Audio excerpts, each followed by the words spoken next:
ndivyo ambavyo tunaitwa nasi, bila kujali mimi ni mdogo sana katika jumuiya, mimi ni mdogo sana katika familia, mimi ni mdogo sana katika jamii.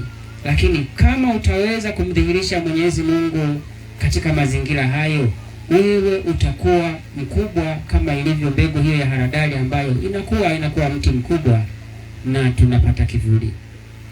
Kumbe tunapomshukuru Mwenyezi Mungu kwa zawadi ya wito wa Sister Elizabeth, ndiyo maana katika siku hii tunapata na uzao mwingine, wanaobatizwa, wanazaliwa upya. Kumbe ni zawadi ambayo Sister Elizabeth pia anatuletea katika jamii yetu, kwamba katika misa ya shukrani ya sister, mtoto wangu alibatizwa au mimi nilibatizwa. Kumbe ni matunda hayo ambayo tunayategemea yasiishie leo, lakini basi kokote ambako sister ataenda ataishi, hayo yaendelee kudhihirika, watu wengi zaidi wavutwe kuingia katika maisha yanayompendeza Mwenyezi Mungu. Ndiyo maana wako wanaofunga ndoa katika wamevutwa na maisha yake, anakuwa chanzo sasa cha kuwaunganisha hawa watu na Mungu wao, ili waweze kurithi huo ufalme wa Mwenyezi Mungu.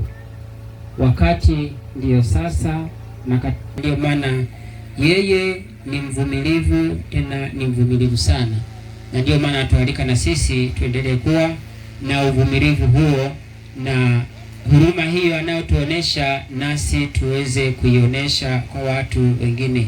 Na ni amri kwa kweli, na ndiyo maana hata Kristo alivyotufundisha sala Baba yetu hii, akituambia kwamba tumwombe Mwenyezi Mungu atusamehe makosa yetu kama vile ambavyo nasi tunawasamehe wanaotukosea.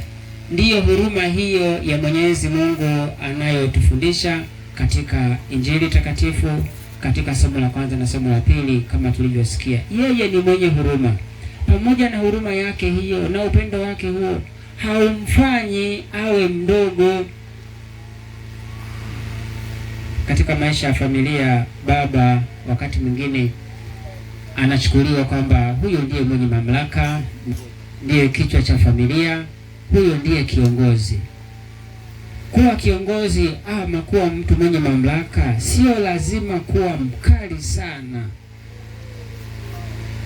Mungu anatufundisha, tumesikia katika somo la kwanza, kwamba pamoja na ukuu wake huo, ukubwa wake huo, mamlaka hayo yake, bado ni mwenye huruma, tena ni mvumilivu, ni mpole.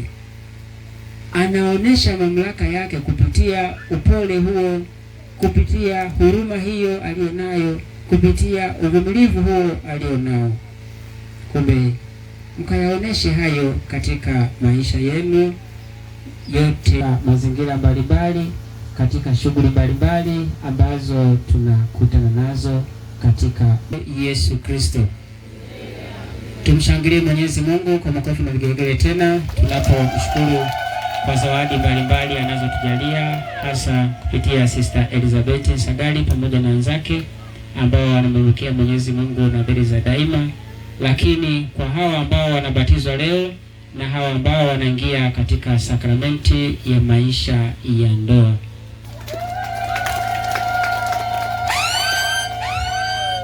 na